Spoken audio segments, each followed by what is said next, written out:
किया जा रहा है। तो मैं अगले सत्र की तब तक हम लोग मंच पे व्यवस्था करते हैं, उससे पहले चाहते हैं कि पल्लव और नेहा आए मंच पर और इस कहानी का वाचन करें।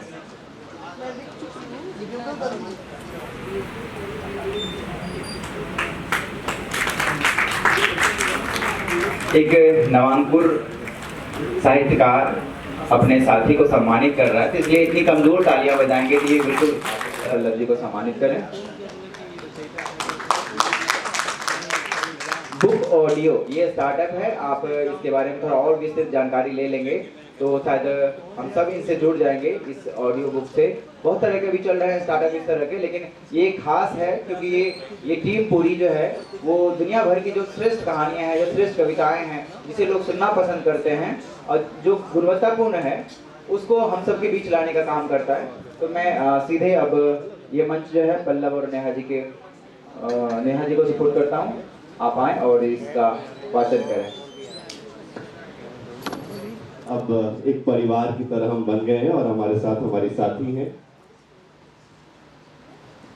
नेहा है ये, और हम दोनों मिलकर स्टूडियो में तो बहुत सारी कहानियां सुनाते हैं, रिकॉर्ड करते हैं, लेकिन ये पहली बार है बनारस की धरती पर मैं आया हूँ, पहली बार मैं आया हूँ, और थैंक यू आप लोगों की तालियों के लिए। और पहली बार मुझे लगता है कि इस तरह के रचयिता साहित्य उत्सव को तो पहले बहुत बहुत धन्यवाद रचयिता की पूरी टीम को कि इस तरह का इनिशिएटिव लिया कि लाइव स्टोरी टेलिंग को भी एक 5 मिनट का जगह दे दिया है इस पूरे स्तर में। तो हम ज्यादा बातचीत नहीं करेंगे, भूमिका नहीं बनाएंगे। एक बहुत ही पॉपुलर कहानी है गुनाहों के देवता, वो किसने नहीं पढ़ी होगी जो साहित्य से प्रेम करता है, किसने नहीं सुना होगा जो साहित्य को प्रेम करता है और अभी उसने किताबें पढ़नी शुरू नहीं किया लेकिन उसने सुन तो लिया होगा कि ये कोई ऐसी किताब है। तो हम लोग एक हिमाकत कर रहे हैं आप जैसे प्रबुद्ध लोगों के सामने इसे सुनाने की। तो चलिए हम बिना वक्त जाया करते हुए इसे शुरू करते हैं। एक छोटा सा पार्ट है जिसे हम आपके सामने प्रस्तुत कर रहे हैं, तो चलिए शुरू करते हैं। विश्वास टूट चुका था, गर्व जिंदा था, गर्व घमंड में बदल गया था, घमंड नफरत में, और नफरत नसों को चूर चूर कर देने वाली उदासी में। सुधा जब आई तो उसने चंदर को बिल्कुल बदला हुआ पाया। थोड़ी देर बाद चंदर आया, बाहर ही उसे मालूम हो गया था कि सब लोग आ गए थे। उसे जाने क्यों ऐसा लग रहा था कि वो उल्टे लौट जाए। वह अगर इस घर में गया तो जाने उससे क्या अनर्थ हो जाएगा, लेकिन वो बढ़ता ही गया। स्टडी रूम में डॉक्टर साहब सो रहे थे। वो लौटा और अपने कपड़े उतारने के लिए ड्राइंग रूम की ओर चला गया। सुधा ने ज्यों ही आहट पाई वो फौरन झाड़ू फेंक कर भागी। सिर खुला, धोती कमर में खुसी हुई, हाथ गंदे, बाल बिखरे और बेतहाशा दौड़कर चंदर से लिपट गई और बच्चों की भोली हंसी हंसकर बोली, चंदर चंदर हम आ गए, अब बताओ। और चंदर को इस तरह कस लिया कि अब कभी छोड़ेगी नहीं। दूर हटो सुधा, ये क्या नाटक करती हो? आज तुम बच्ची नहीं हो। और सुधा को बड़ी रुखाई से परे हटाकर अपने कोट पर से सुधा के हाथ से लगी हुई मिट्टी झाड़ते हुए चंदर चुपचाप अपने कमरे में चला गया। सुधा पर जैसे बिजली गिर पड़ी, वो पत्थर की तरह खड़ी रही, फिर जैसे लड़खड़ाती हुई अपने कमरे में गई और चारपाई पर लेटकर फूट फूट कर रोने लगी। चंदर सुधा से नहीं बोला। डॉक्टर साहब की जाते ही उनसे बातें करने लगा। शाम को वो साइकिल लेकर घूमने निकल गया, लौट कर ऊपर छत पर चला गया और विनती को पुकार कर कहा, अगर तकलीफ ना हो तो जरा ऊपर खाना दे जाओ। विनती ने थाली लगाई और सुधा से कहा, लो दीदी दे आओ। सुधा ने सिर हिलाकर कहा, तू ही दे आ, मैं अब कौन रह गई होंगी। विनती के बहुत समझाने पर सुधा ऊपर खाना दे गई। चंदर लेटा था उनसे। सुधा ने स्टूल खींचकर खाना रखा। चंदर कुछ नहीं बोला। उसने पानी रखा। चंदर कुछ नहीं बोला। खाओ ना, सुधा ने कहा और एक कौर बनाकर चंदर को देने लगी। तुम जाओ, चंदन ने बड़े रूखे स्वर में कहा, मैं खा लूंगा। सुधा ने कौर थाली में रख दिया और चंदर के पायदाने बैठकर बोली, चंदर, तुम क्यों नाराज हो? बताओ, हमसे क्या पाप हो गया है?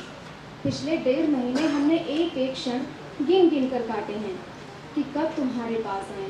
हमें क्या मालूम था कि तुम ऐसे हो गए हो। मुझे जो चाहे सजा दे दो, लेकिन ऐसा ना करो, तुम तो कुछ भी नहीं समझते। और सुधा ने चंदर के पैरों पर सिर रख दिया। चंदर ने पैर झटक दिए। सुधा, इन सब बातों से फायदा नहीं है। अब इस बात की तरह करना और सुनना मैं भूल गया हूँ। अब इस तरह की बातें करना और सुनना मैं भूल गया हूँ। कभी इस तरह की बातें करते अच्छा लगता था, अब तो किसी सुहागिन के मुंह से ये शोभा नहीं देता। सुधा तिलमिला उठी। तो ये बात है तुम्हारे मन में, मैं पहले से समझती थी। लेकिन तुम्ही ने तो कहा था चंदर, अब तुम ही ऐसा कह रहे हो, शर्म नहीं आती तुम्हें?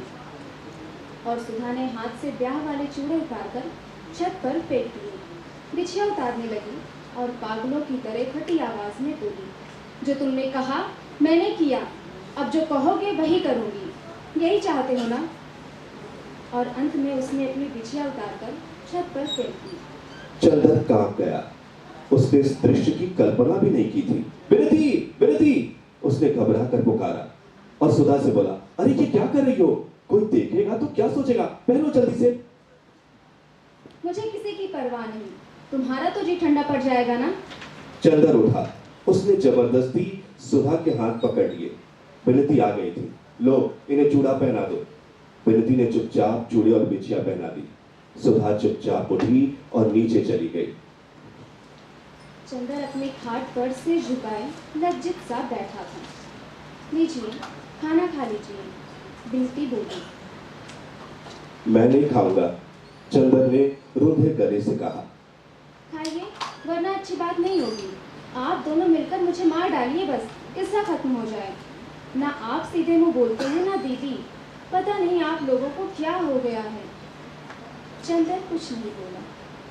खाइए, आपको हमारी कसम है, वरना दीदी खाना नहीं खाएंगी। आपको मालूम नहीं, दीदी की तबीयत इधर बहुत खराब है। उन्हें सुबह शाम बुखार रहता है। दिल्ली में बहुत तबीयत खराब हो गई थी। आप ऐसा कर रहे हैं, बताइए उनका क्या हाल होगा? आप समझते होंगे ये बहुत सुखी होगी, लेकिन आपको क्या मालूम, पहले आप दीदी के एक आंसू पर पागल हो उठते थे, अब आपको क्या हो गया है? चंदर ने सिर उठाया और गहरी सांस लेकर बोला, जाने क्या हो गया है विनती। मैं कभी नहीं सोचता था कि सुधा को मैं इतना दुख दे सकूंगा। इतना अभागा हूं कि मैं खुद भी इधर घुलता रहा और सुधा को भी इतना दुखी कर दिया। और सचमुच चंदर की आंखों में आंसू भर आए। विनती चंदर के पीछे खड़ी थी। चंदर का सिर अपनी छाती से लगाए आंसू पोंछती हुई बोली, छी, अब और दुखी होइएगा तो दीदी और भी रोएंगी। लीजिए, खाइए। जाओ, दीदी को बुला लो और उन्हें भी खिला दो, चंदर ने कहा। विनती गई, फिर लौट कर बोली, बहुत रो रही हैं, अब आज उनका नशा उतर जाने दीजिए, तब कल बात कीजिएगा। फिर सुधा ने ना खाया तो? नहीं, आप खा लीजिएगा तो वे खा लेंगे, उनको खिलाए बिना मैं नहीं खाऊंगी। विनती बोली और अपने हाथ से कौर बनाकर चंदर को देने लगी। चंदर ने खाना शुरू किया और धीरे से गहरी सांस लेकर बोला, विनती, तुम हमारी और सुधा की उस जन्म की कौन हो? Thank you.